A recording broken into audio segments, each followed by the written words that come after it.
Welcome, everyone, to Art of Advisory. And my name is Hector Garcia from Quick Bookkeeping. And I'm joined by my good friend and co-host, Kirk Bowman from Art of Value. Hey, Kirk, how are you? I'm good, Hector. Good to be back with another week. That's right. And we want to talk about effectiveness versus efficiency. And before we dive into it, effectiveness versus efficiency, let me ask you a question. Is this a topic that is, let me think about it. Do you think that this is a topic that it's a little bit played out? Is effectiveness versus efficiency something that you hear over and over and over? Or is it a good thing or a bad thing? Should we hear it over and over and over? What do you think about that? So it seems like a simple concept, right? In fact, your first reaction is, well, why is it or? Shouldn't it be both? And maybe, but we're going to unpack that as we go. But it's actually not a simple concept, because I find that most of the time we tend to gravitate, and I say we, meaning society, we tend to gravitate toward efficiency, and we tend to forget effectiveness. And probably the first thing that we ought to do is define both of those. So do you want to do that, or would you like for me to?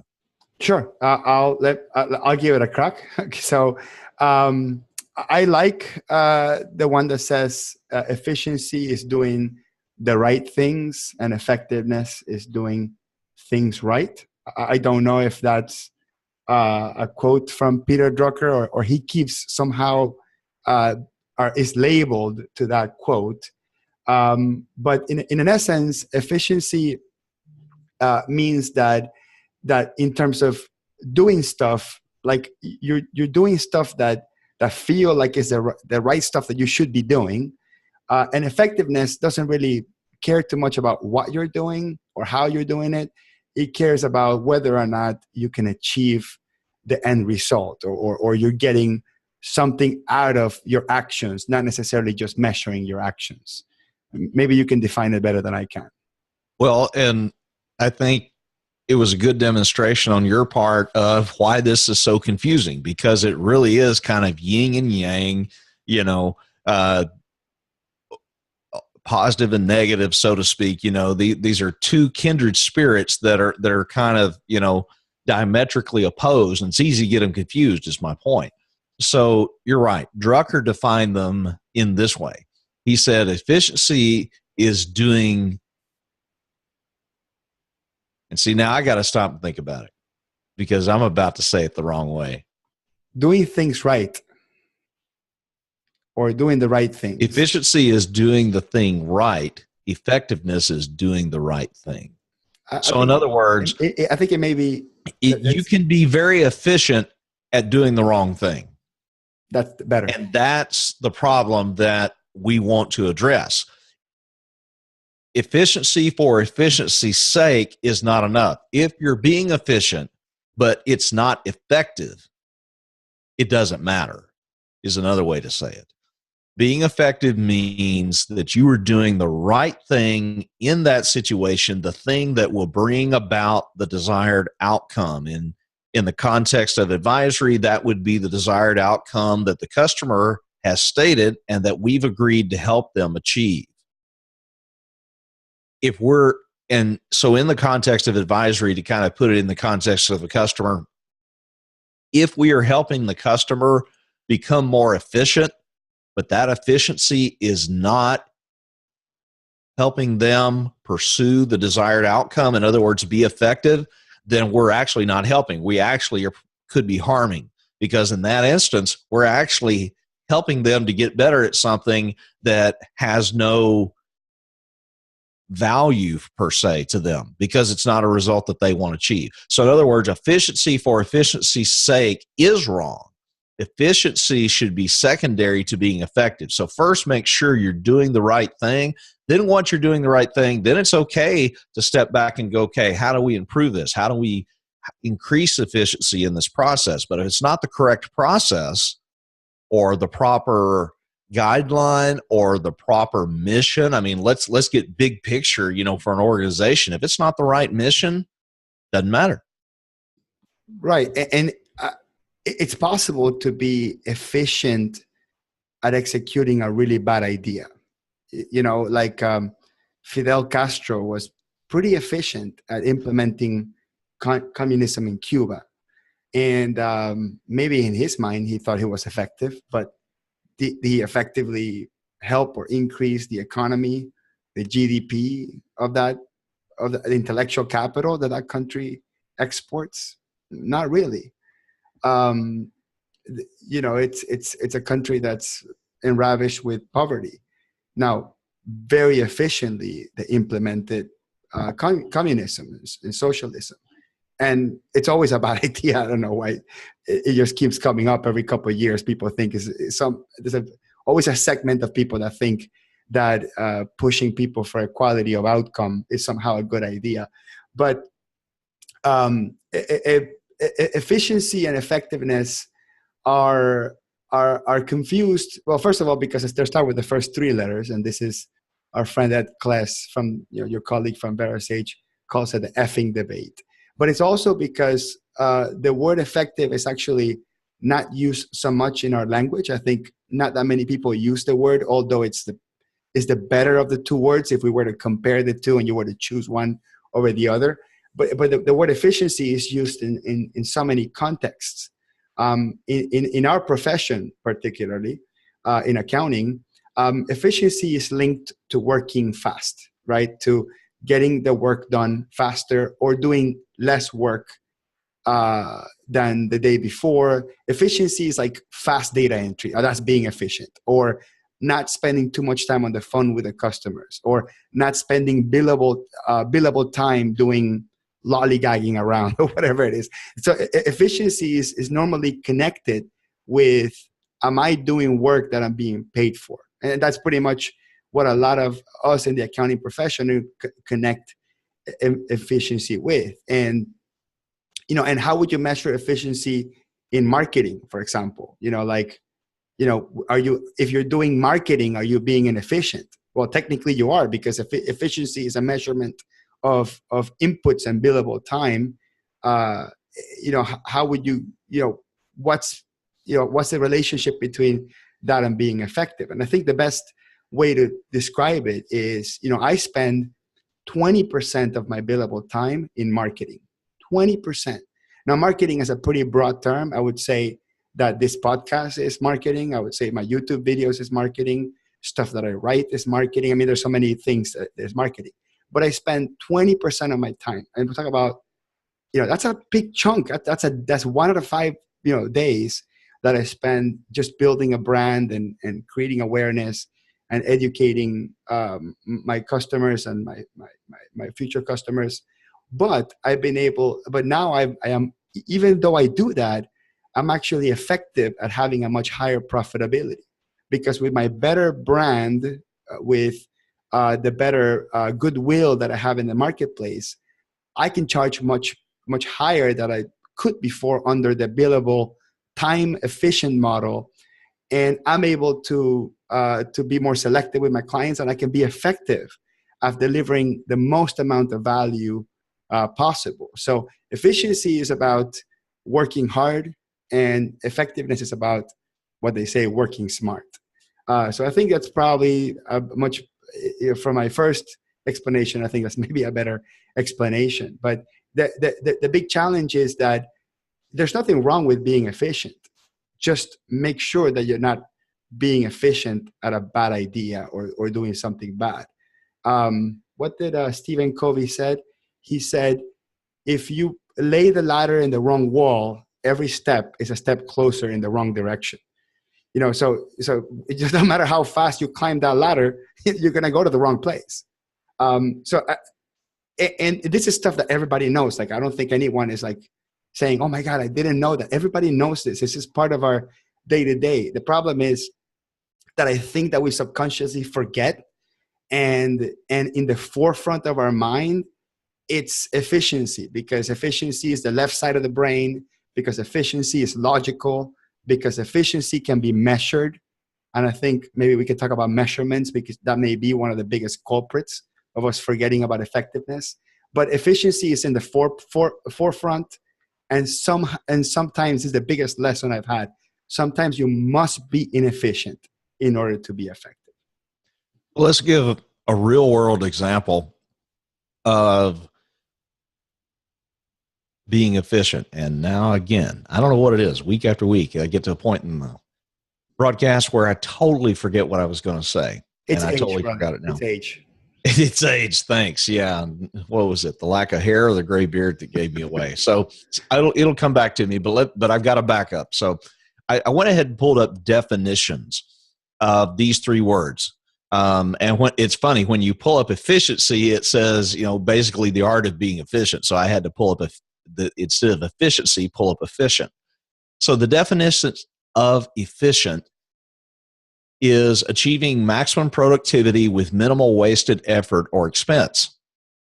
And we all can hear that definition and go, yes, that's something I want. I don't want wasted effort or wasted expense. Effectiveness, the degree to which something is successful in producing a desired result. And then you get to efficacy, which, by the way, is EFFICACY, the ability to produce a desired or intended result. So it's almost like, efficacy is like, how well are you producing the desired result? Effectiveness is, are you producing a desired result? So efficacy is the degree to which. Effectiveness is almost like a true or false or binary. Are you or are you not? Although the definition could be read otherwise. That's a slight distinction. And then, of course, efficient, going back to not wasting time or anything. So I thought of my example that I was going to lead with. And so let me go back to that. Let's think about a firm, okay? So an accounting firm, bookkeeping firm, etc. Let's think about a firm where if you're billing by the hour, your goal probably is going to be as efficient with your time as possible. In other words, you want as much of your time to be billable as you can. In fact, a lot of firms that charge by the hour, they actually have, they'll call it utilization rates where, okay, 70% of your time must be billable, 80% of your time must be billable, etc. Well, what determines whether all your time is billable or not? Well, ultimately, whether the customer pays an invoice for it. And a lot of firms that bill by the hour wind up having to do write-offs because one of the common things that you see in an hourly billable model is you send an invoice and the customers disagree whether you should have done this or whether it should have taken this long or whatever. And you wind up essentially writing off some of that time, something you were going to charge for. You say, all right, we won't charge you for that. And so you wind up having a write-off. So in that sense right there, when you write off time, you're lowering your efficiency, right? You're lowering your utilization rate. But let's flip it over to a firm that operates on a value model. In a value business model, we actually believe that we should not be running at extremely high capacity. In other words, we should not be using all the capacity that our firm has. If we're running around in the 80 to 90% of capacity used, something's going on. We need to add some additional team members so that we can lower that. Or maybe we've taken on the wrong customers. Maybe we're not pricing high enough. There are several things you can look at, but the bottom line is we find that firms really want to be more around that 70-ish range, give or take, because when you have excess capacity, you then have the ability to sell that capacity in an emergency situation, and you can sell it at a premium. Airlines are one of the best examples. If you have already purchased your airline ticket for Scaling New Heights coming up in Atlanta next month, then you got a better rate than somebody who decides to go 3 days before the conference starts. The conference starts on a Sunday. If you decide on Friday you want to go, you're going to pay, through the nose to get there. In fact, airlines will let seats go unoccupied because they have done the analysis over time and they know it's better to reserve some of your capacity for those last minute emergency situations so that when a customer comes in is willing to pay that high premium, you have something to sell them. They're more profitable the few times those seats go unoccupied than if they didn't have them at all. Does that make sense? In other words, yeah, there's a few times when those high ticket seats don't sell, but most of the time they do. And so they're willing to let them go unoccupied occasionally because when they sell them, most of the time they're making a premium on it. And you look at the airline, right? I don't care how, now the airline cares, but I don't care. You think about a plane trip. I really don't care how efficient the airline gets me there from a standpoint of, did they use all their fuel? I mean, I'd rather them not use every single drop, right? But I don't care whether it took them, half a tank or they were flying into a headwind. It took them 75% of the tank. That really doesn't matter to me. What matters to me is, did we land safely? Now, I am concerned in the standpoint of efficiency of, did we get there on time? But if it's a choice between being late or crashing, I'll take late. So there are some additional thoughts and defining those words and why this is so important, especially to a firm that's operating under a value model. Right, and exactly what you're saying. You must have a sense of purpose before you do anything. And being efficient for efficiency's sake, which is exactly what you're mentioning, without a purpose, will never lead to effectiveness, because you really don't know what you're getting to. When the airline created a business model, they saw their model is, we transport people from point A to point B and make as much profit as possible. Yeah, that's the business model. Their purpose is to stay in business forever, right? I mean, every company's purpose is to stay in business forever. One of the conditions to stay in business forever is that you have to deliver the people alive, right? So if the airline wants to achieve their motive as efficiently as possible, they're going to, as you say, they're going to use just the right amount of fuel, right? That being, assuming that's the most expensive cost that they have. Whereas, like you said, like maybe if they only use 80% of their fuel, they're not being as efficient, but they're ensuring that there's a much higher chance, just in case you have to go in circles a couple of times before you land, or there's weather conditions, that you bring the people alive. Therefore, it ensures that your business, it's open forever, and that in essence is effective. So I think one of the biggest challenges that we have is not having that sense of purpose. You mentioned Scaling New Heights, which is run by a guy by the name of Joe Woodard, who a couple of years ago went to the Disney Institute, and he brought back with him like sort of a story, a fable that connected with me a lot the first time he mentioned it, from the Disney Institute. He said that they all went out like to tour the park, Disney World Park, Magic Kingdom, whichever one happened to be in Orlando. And they were observing, they were out there just observing, the greatness of Disney, which is all, by the way, highly inefficient things, but very effective at their purpose. See, Disney's purpose is to create a positive memory, right? That's their purpose. Like they're very, very grounded that this is what, well, you could argue that their purpose is to slap their brand into a toy and sell it, but their underlying purpose is to build and create long-lasting memories to the families that go vacation to Disney. So the story goes like this. There's a custodian, a person that picks up the trash, who's there in a corner. He has a zone where he has to pick up all the trash and throw it away. And a family comes to them and they ask, hey, where can I find the ice cream store or the ice cream parlor? Parlor. Okay. And an efficient custodian would, keep one hand on the broom, right? Because he needs to keep brooming. He needs to be efficient. He needs to do so many brooms per second or whatever, and take the other hand and go, well, you can go right over there and go to the ice cream parlor over there. That's an efficient custodian. And under all modern measurements of efficiency and productiveness, that's what you expect from that custodian. If you're going to be interrupted for a second, well, at least keep brooming with the other hand. Whereas that, that person has the choice. He can let go of the room for a second, look at them in the eye and say, you see that direction over there, you can walk in that direction, make a right.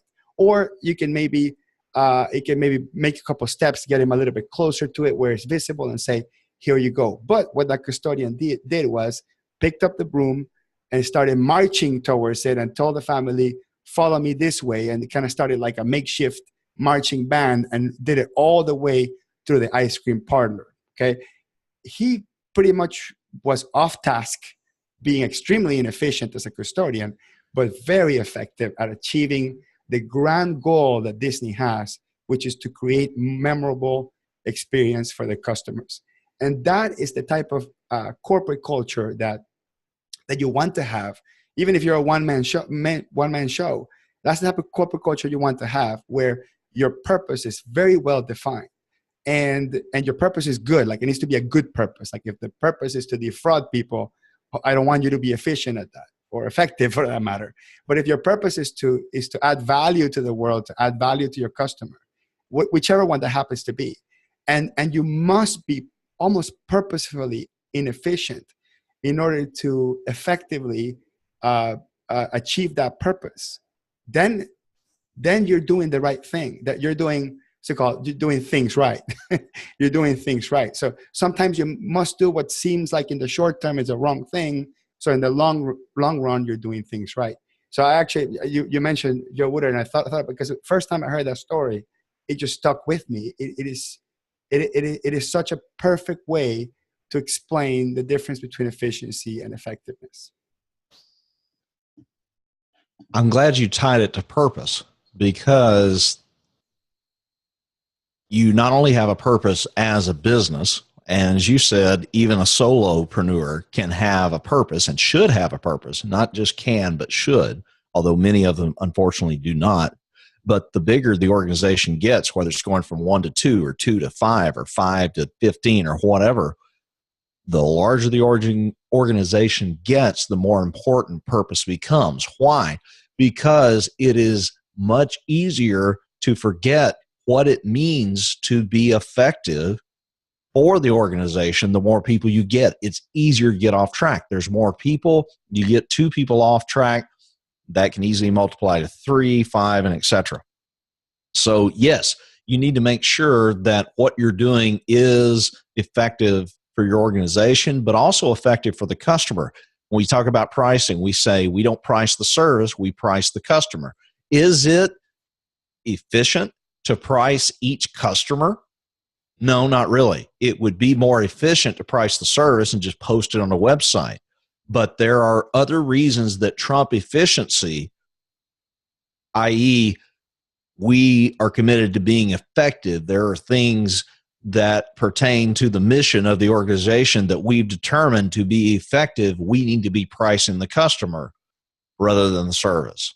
So again, it's a simple concept, but we can apply it to so many different things. And I see it a lot in software, and I think you probably see it a lot in accounting and bookkeeping. You see it anytime part of the business is helping the customer improve processes or define and implement processes. It is very easy to get off track and think, we just got to make this process better, make this process better, make this process better. If you're making that process better, but it doesn't either A, contribute to the mission of the organization or contribute substantially, then I think there's an argument to be made that you're really caught in the trap of efficiency for efficiency's sake. An example, you pick a process. If a process is going to save a business $2,500 a week, that's probably something you need to look at. If it's going to save a business $25 a week, I doubt it's worth it. Right. Now, you mentioned scaling new heights. I just, and then, of course, you're being humble, and I appreciate that. Doesn't happen all the time, but I appreciate it when it does happen. But tongue in cheek, but seriously, you're going to be doing a whole session on this topic, right? I think is it Monday morning? I'm doing it on Monday afternoon. Okay, Monday afternoon. Unfortunately, I think it'll conflict with your day 2 or it's the second year of value pricing class, isn't it? Something like that. Yeah, that's Monday afternoon. Yeah, I'm doing kind of a part one and part two. Yeah, so I'm doing a session called so it's called how effectiveness trumps efficiency in relationship work. And the theme of the conference is tame the machines. It's all about, you know, how artificial intelligence and computers are, quote, taking over. I always find it funny when people say they add the word taking over and computers in the same sentence, but they're taking over, you know, our jobs or our capacity to produce, blah, blah, blah. But what the session really focuses on is that, you know, people to people relationships cannot be efficient. They can only be effective. You can be efficient with things. You know, you can grab something, you know, so, you know, as hard as possible, or throw it as fast as possible, or bang it as hard as possible, right? In the case of a tool or something like that. But I don't think you could replace that with a person, right? Uh, and you know, one of the things that I heard someone say, probably was Ron Baker. He was quoting someone else. You know, I never really catch who he quotes. I give him credit for everything. He said, you know, would you go to your spouse and say, we have a very efficient marriage? You know, it's almost like who said that the opposite of love is efficiency, not hate. And it's because and it's because of that. And you think of like prenuptial agreements, for example. I mean, that's as efficient as it gets, right? We divvy up our stuff. We create a document that says, this is mine, this is yours. Right before we get married, which is supposed to be about love and all this stuff, you know, we're going to just create this mathematical equation of what will happen after we're not married anymore.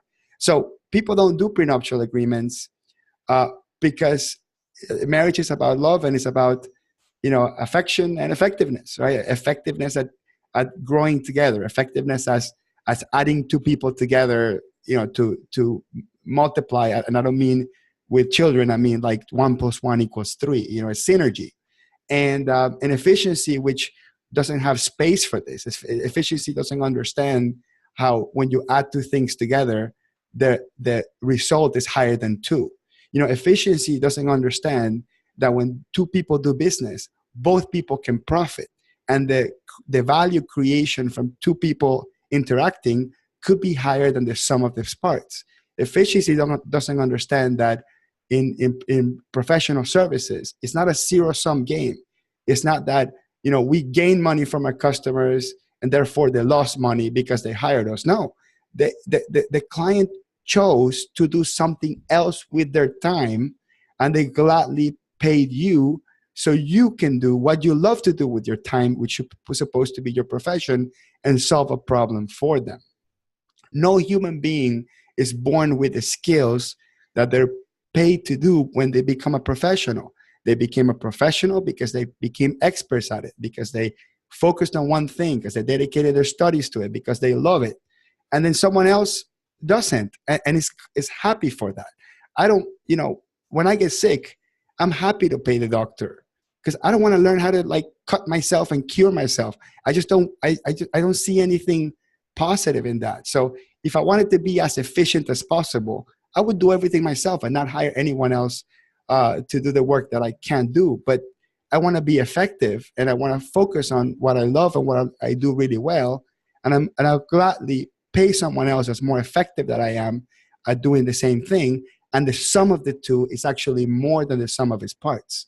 So that's why, you know, that's why I like the analogy of the opposite of love is efficiency, because love is one of those things that can only be achieved with two human beings being together. Machines don't love. Machines don't have relationships. Machines don't have affection. And if you put two machines to work together, yeah, make them as efficient as possible. That's what the whole purpose is. We almost design machines to work with each other. Like we design tools to fit with each other. You know, there's a reason why the hammer is shaped the way it's shaped, and there's a reason why the nail is shaped the way it's shaped. You know, we did that. We created that. We created efficiency. By having these two things banging together, you could build a house with, right? A house is worth more than the sum of the materials, right? That's the concept. Is things are meant to be efficient, and people, when they have good relationships, positive relationships, when they both extract value from each other, that's effectiveness. And that's what this session is supposed to be about. I'm going to get into some of the details around that, but it's to convince folks that in this computer human world where we're living hand in hand, let the computers be efficient. And you be efficient when you manipulate them, right? Like, I have an employee that I want him to be fast at typing, but I don't want him to be fast at communicating. I want him to be precise with communicating. They're two different things. The computer understands things as fast as you can type them, and people can understand things as fast as they can process them. And that is not something you can measure with efficiency. And that is, sometimes it takes years, but for people to understand something that they've been told 100 times, where a computer will understand the commands right away. So that's what the session's about. It's about kind of like humanizing relationships and understanding that it's almost impossible to be effective. To be efficient with people. You can only try to be effective with people. It's interesting. If you stop and think, you'll realize that some things efficiency is a good thing, and some things efficiency is not a good thing. Let's look at some possible examples. So you mentioned healthcare. All right. If you're going to have our open heart surgery, would you rather the doctor be as efficient as possible or as effective as possible? And yes, they might be able to be efficient while being effective, but I really hope they're not watching the clock. I hope they are taking their time. Something is going to take longer, that they take that time to do the best job they can, no matter how long it takes. As long as, look at open heart surgery. What's kind of effectiveness number one? The patient leaves alive, right? And stays alive. Okay. Number two, the surgery is successful in the sense that whatever procedure is being done on the heart improves the quality of life for the patient, whether that's extending their life, cleaning out the plumbing, so to speak, so that the heart can, work easier, etc. I'm not concerned about efficiency at all. Another example, I enjoy a good wine. Well, there is nothing efficient about making good wine. Nothing efficient about making good wine. Now, I'm sure, again, you don't want things to take forever, but wine is one of those things where, we got a Total Wine store that opened up a couple of years ago here in Allen. You go in and the efficient wine's the cheap stuff. The effective wine, it's the stuff in the glass case that's locked and you can see the prices, but you can't even touch that stuff unless you're going to make a purchase, right? The bottles that, are maybe, 500 or more per bottle. And you nailed it when you said that we're kind of driven to efficiency because of technology. In fact, we need to step back and realize not all technology is good technology. Zappos is another great example. At Zappos, their effectiveness is to create happiness. And so you think about a call center. Normally, you would think that someone on a call center, they are measured effective by how quickly they can push through their calls, not like Zappos. It's a bragging right for the person who's taken the longest on a call, as long as they're being effective. Now, just dragging it out for dragging it out's sake, that's not what we're talking about. But the record at Zappos is, I want to say something like 8 hours or something. But at Zappos, they will do what it takes. They encourage their customer service representatives who answer the phones to find out about their customers. When's their birthday? Why are they buying these shoes? Are they buying them for someone else? Is it a special occasion? Send them something nice, etc. In fact, I would say at Zappos, efficiencies pretty much nowhere on the drawing board. Another example at Zappos, taking tours. I mean, how many businesses do you know where they can actually take people on tours, that the business is so successful, people just want to go be around them, be in their operation? Zappos is one of those. In fact, you have to reserve the tour in advance. You can't just show up. You can't just go today or the next day. Zappos is one of the great companies that put effectiveness way above efficiency, may not even think about efficiency at all, at least in the area of where it comes to being effective with the customer. You know, you were talking about Zappos and stuff. I was thinking about gifts. You know, you were asking about when's your birthday and stuff like that. You know, we give our clients gifts, right? So sometimes we give them a gift card, and I think that's probably one of the worst ones. But we give them a gift card, or we give them, you know, some object, or maybe tickets to a game, or we take them to dinner, or whatever it happens to be. You know, if you want it to be as efficient as possible, you just send them money, right? Because numerically speaking, you know, that game is worth something. Like, you can just send them $100 and say, buy whatever you want. You know, maybe you'll buy a ticket to the game or something like that. That's efficient, right? I mean, like, spend the same amount of money, maybe a little bit less of effort, and check the check mark that says gave the customer $100. Or, you know, you buy the tickets, you pick the client up, you take him to the game, you have conversations, you build a relationship, you drop them off. And that was just extremely inefficient. Not only you spend the same amount of money, but you spend time with them. But what you want is that customer to stay with you. What you want is when the competitor calls them and says, I can do the same thing for cheaper, and the customer say, not interested. That's it. I mean, like, people buy, like, not everyone buys things as efficiently as possible. You know, otherwise people wouldn't buy groceries on Amazon. Okay. Amazon groceries are more expensive than the grocery store. Look it up. Okay.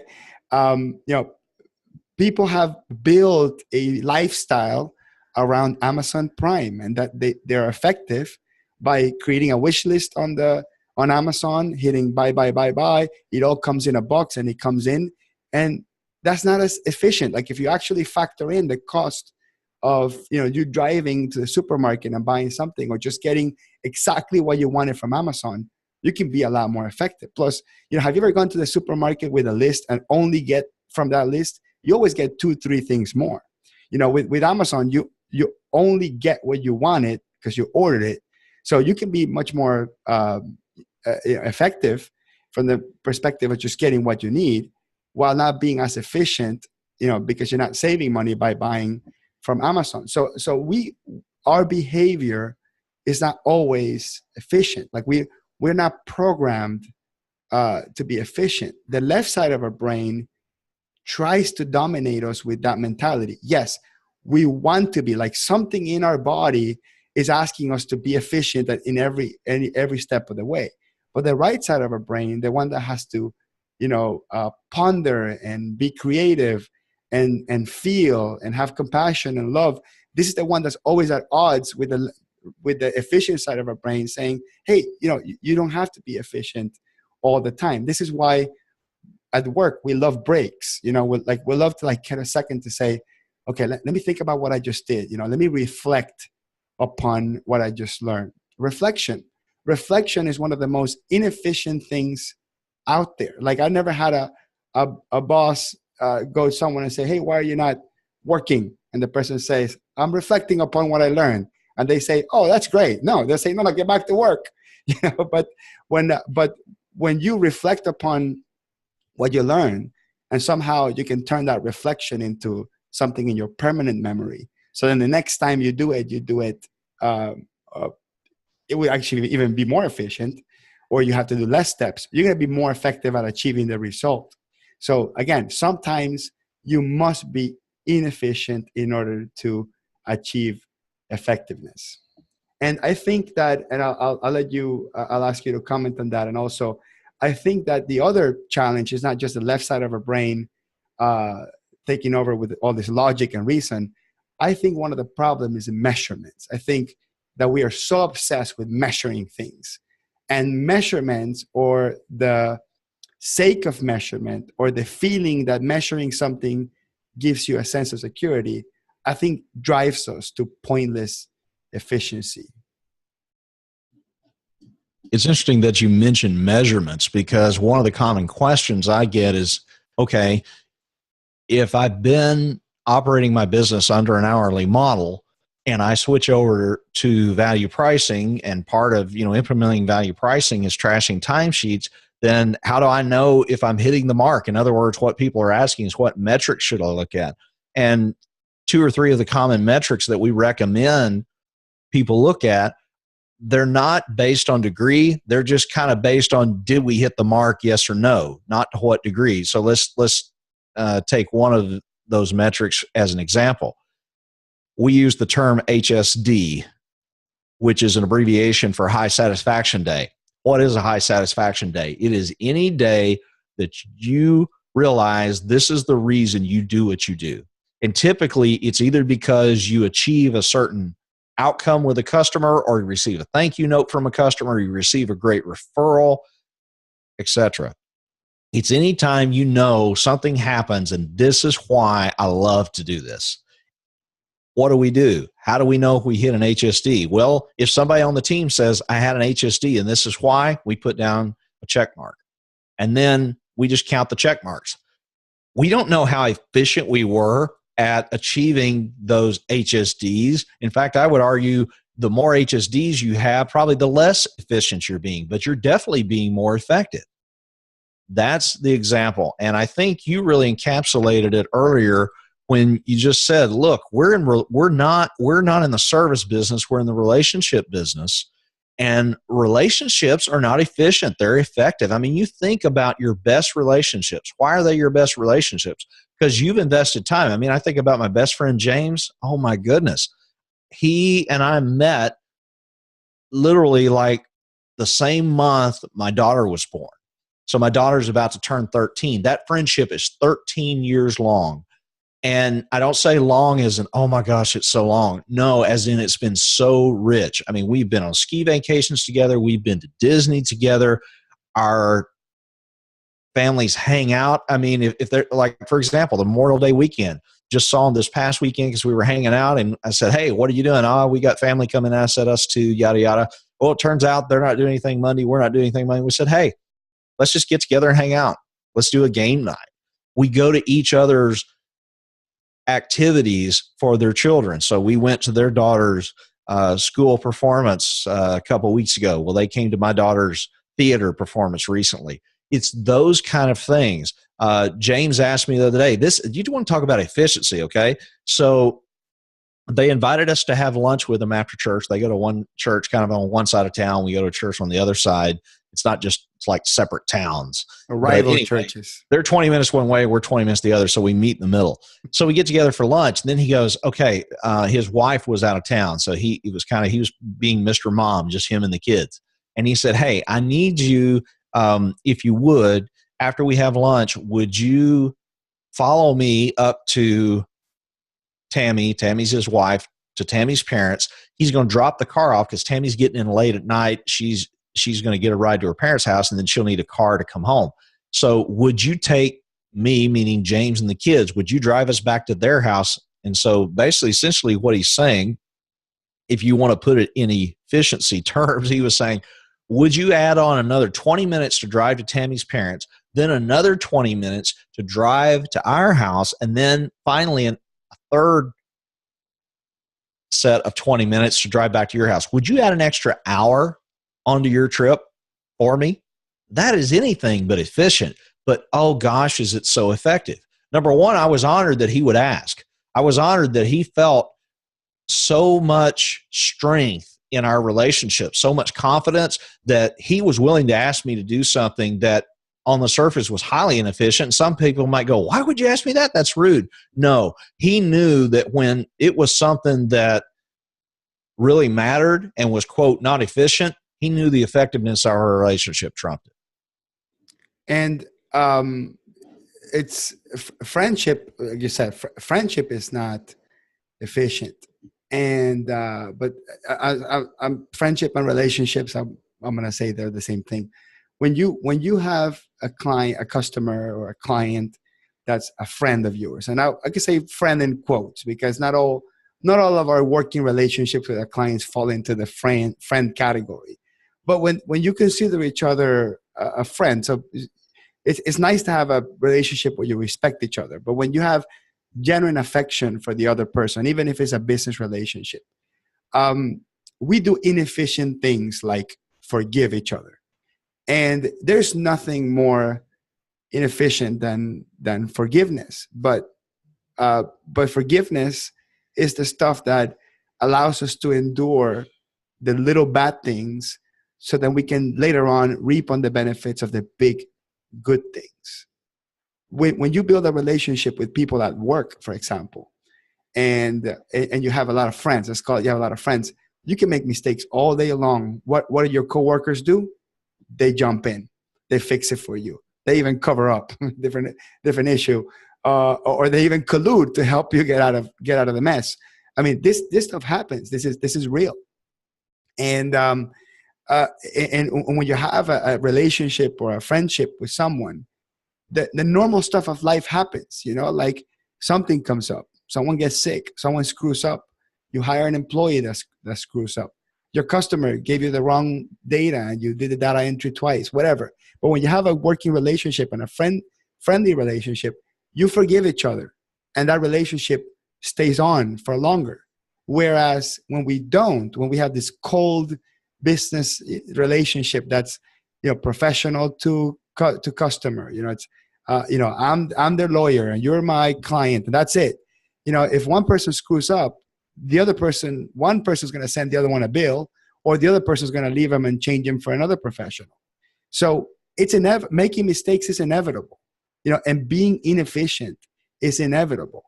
And do you want a customer that calls you out in all your inefficiencies, or has the patience to wait for you to finish and fix and give them the end result and say, it was worth waiting because I trusted you. I trusted you that you would come through. Think about trust. There's a book that I love called The Speed of Trust. Now, speed is efficient.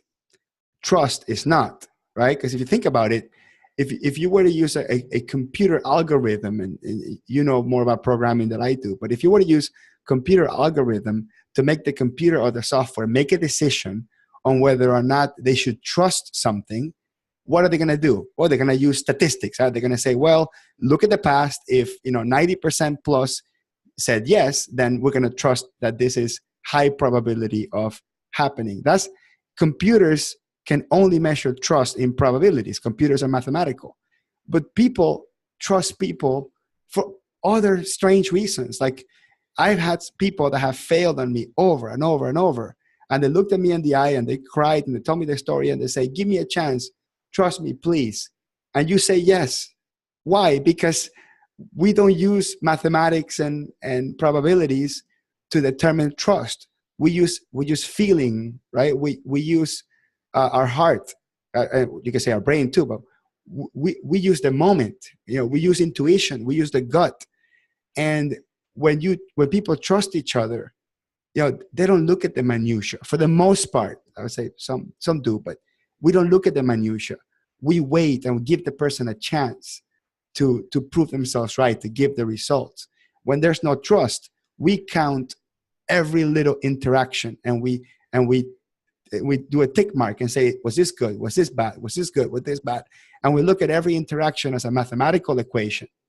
Where humans, we are inefficient. We inefficiently trust each other because in the long run, we are effective at both, loving each other and drawing value from each other, even condoning the little inefficient bad things that we do along the way. And it is I believe it's because of trust. And only humans can do that. And you must be inefficient when building trust, extremely inefficient when building trust. Well, I think you nailed it. You have to decide, are you in the business of efficiency or are you in the business of effectiveness? And those two things sometimes can be complementary, but more often than not are opposed to each other. One of the challenges when you consider which way you want to go is also the business model that you operate under.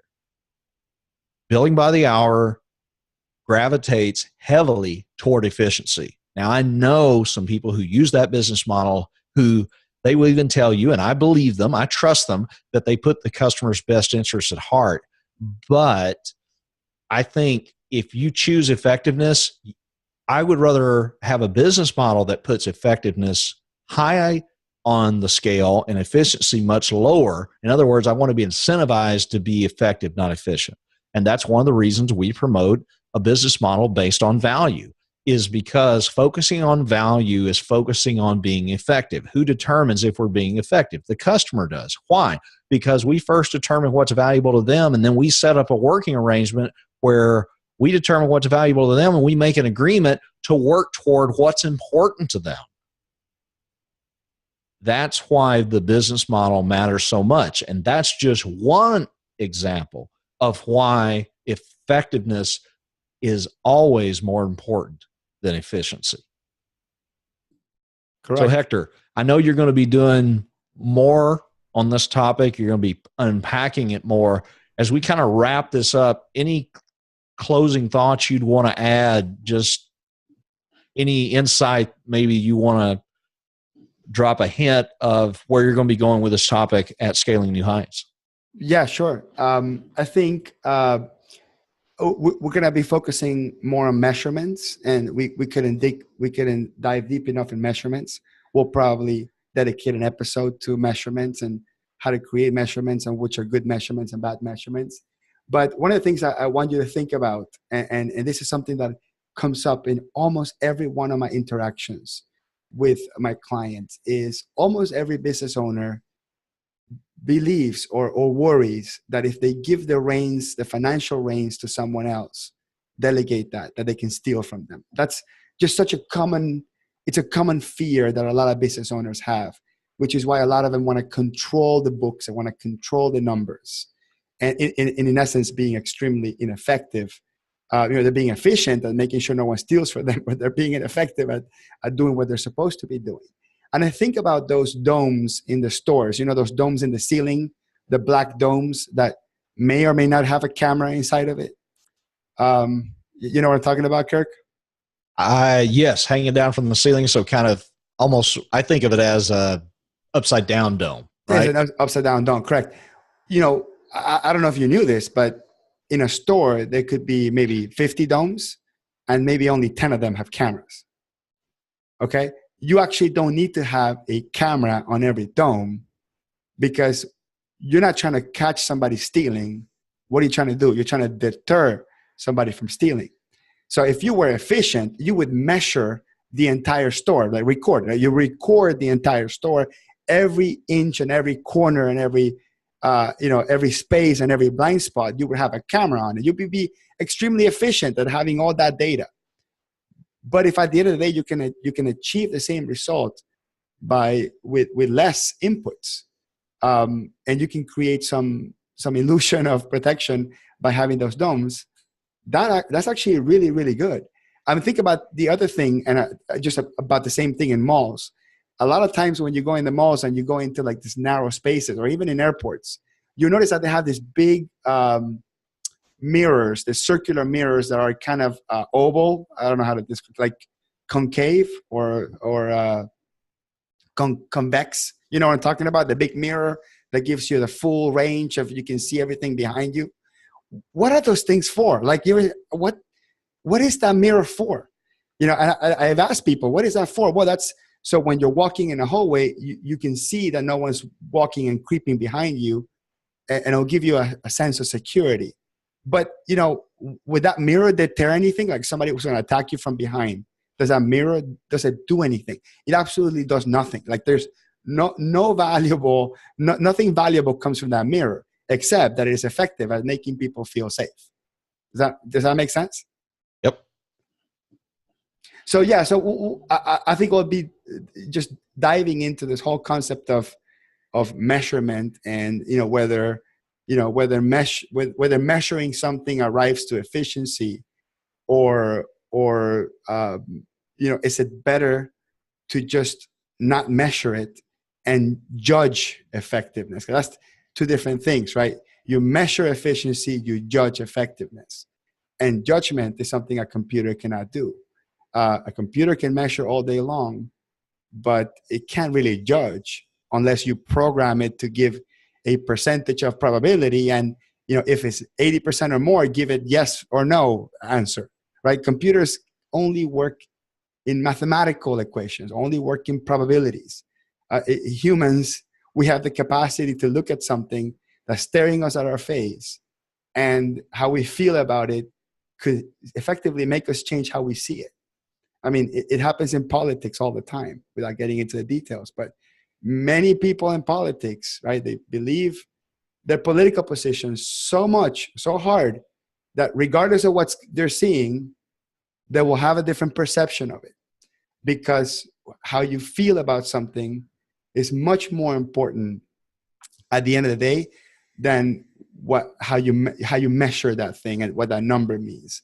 Sometimes even the numbers don't mean anything by themselves. You said the example of the doctor, right? Let's say you have a really bad disease that has a high, not terminal disease, but a disease that's very dangerous. And you're researching doctors, and there's two surgeons. One that has 60%, let's say 65% success rate at people not dying in the OR, and one that has, let's say, 20% success rate at people not dying in the OR, right? Or mortality rate. And if you were to use those numbers by themselves, nothing else, just the measurements, you would automatically say, well, I'm going to go with the doctor that has the least mortality rates in the OR, right? I mean, wouldn't that be the logical approach? But we're measuring possibly the wrong thing. What were the cases that they were handling? Was the other doctor handling the worst cases of the worst cases that were all, deemed as terminal, and he was actually able to save 20-something% of the people? So it depends on how you see things and the context around it.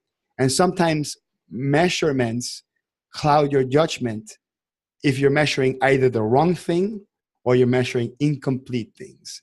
And I believe efficiency is the ultimate measurement of an incomplete thing. Well, Hector, I think we've done pretty well taking two words and putting, a comparison between them. So with that, I'll see you next week. I'll see you next week.